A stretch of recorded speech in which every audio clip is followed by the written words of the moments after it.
Today, I would meet the kidnapper, and he would give me Alice. I wouldn't give him any other choice. A drowning man will clutch at a straw.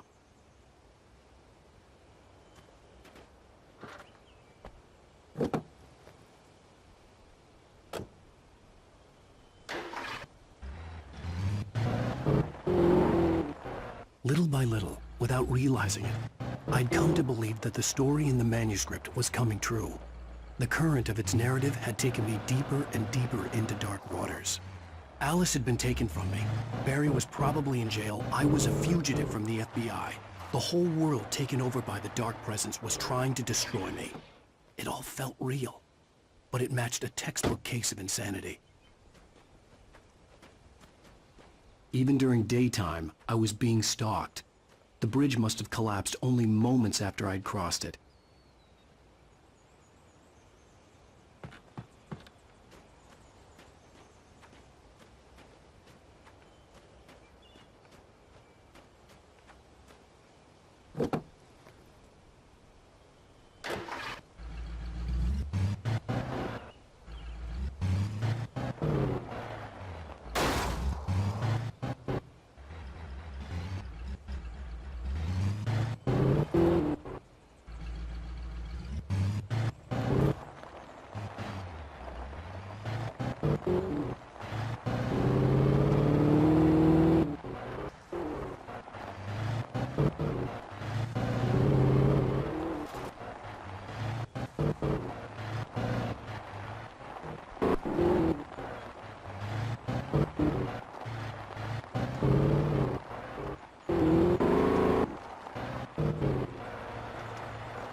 This is Pat Manning, and you're listening to KBF-FM. Folks, I want to apologize for kind of abandoning you to that looping music track last night, but I was detained. You see, I encountered a big-shot G-man with an itchy trigger finger who could use a lesson in manners and a boot in the ass, not necessarily in that order either. Now, folks, I know I'm not being very informative here, and I apologize for that. I really should just keep quiet, but I'm just so peeved right now, because some people just shouldn't be carrying badges. I'm just glad that our Sheriff Breaker was there to straighten things out. And if someone I met last night is listening, let me just say, I'm sorry if my mouth got you in trouble. I'm pretty sure you're not the bad guy here. Godspeed, son. I hope you know what you're doing. Now, on a lighter note, I'll be talking to Dr. Nelson all morning. But first, a little music.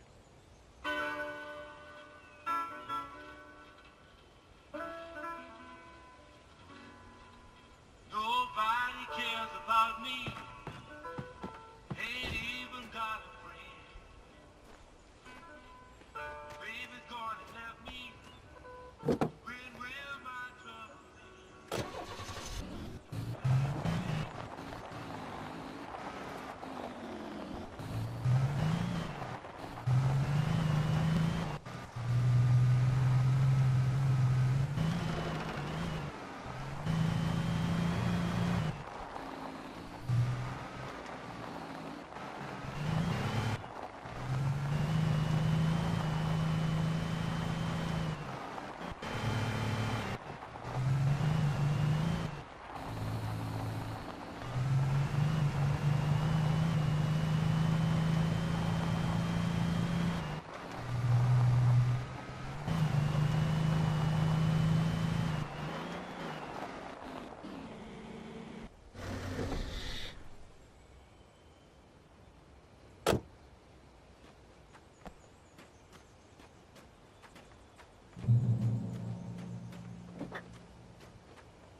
Welcome back to KBF FM. Hope you enjoyed that tune. Now, Doc, you were talking about life and finding that special someone, that soulmate. Well, you were talking about that. I was saying I don't buy it. Well, see, to me, that's strange, because I always pegged you as a hopeless romantic. You got me there, Pat. But I think love's where you look for it. And you need to do a lot of looking, sure. But the idea that there's that one special person out there for you, and if you miss that chance, it's gone forever, and you're forever incomplete. I mean, isn't that depressing? Or, heck, childish even? Hey, there's plenty of fish in the sea. And apparently a fisherman has a fishing analogy for everything, but what you're saying, isn't that a little harsh? Well, no. What I am saying is that your potential for finding that connection isn't limited to what's essentially a chance encounter. How's that harsh? Yeah, well, I guess that's a nice thought, but let me say something personal here. Okay. Now, well, I don't disagree with you exactly, but I can't really fit that together with what I feel, what I felt for someone, because she was the one. She was. And I let her drift away from me. Maybe I didn't put in the work, I don't know, but, well, since then, and it was a long time ago, but since then there hasn't been anyone, not like her. And I'm not saying I dwell on her or haven't moved on. I like my life. I'm not living in the past, but I do miss the way she completed me. You can't argue with the heart, Pat. I'm sorry, folks. I had kind of a scary experience last night, and let's just say it's shaken a few things loose.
For Mott, spying on the writer on the ferry had been a disappointment.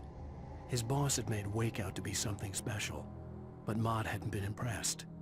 He'd gotten a good long look at the wife, though, and he liked what he saw.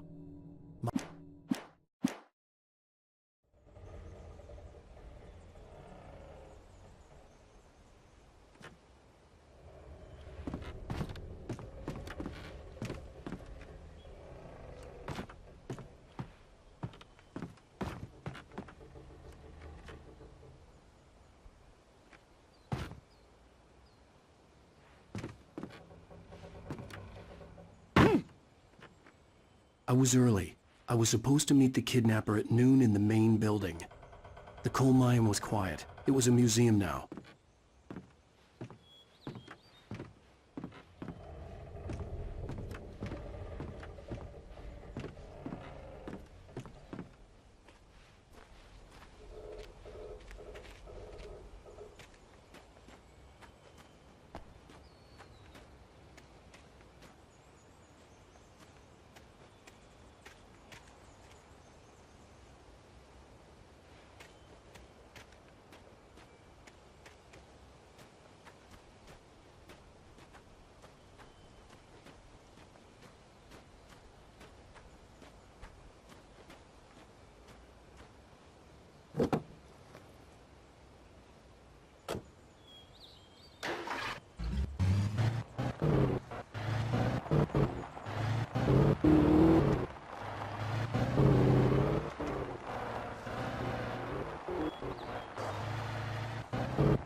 With Nightingale gone and the night wind blowing in through the broken studio window, Maine stared at Sarah.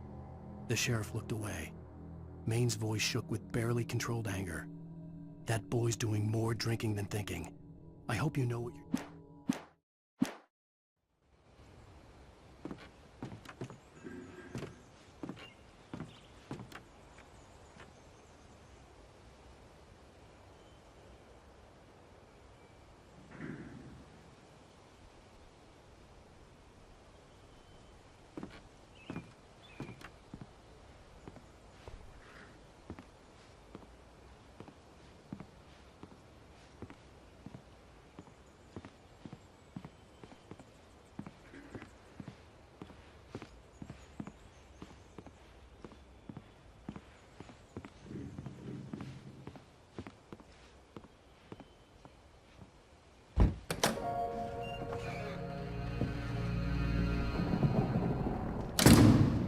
I didn't want to go outside.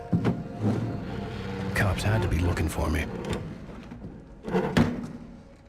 The noon sun turned the place into a sauna. The day dragged on. Different scenarios ran through my mind. Ways of how I'd torture the kidnapper to get Alice back. Or the different horrible things he could have done to her. I imagined her dead. I had no way of knowing she was still alive. It was killing me. I was running on blind hope. It was all a waste of time. The bastard never showed up.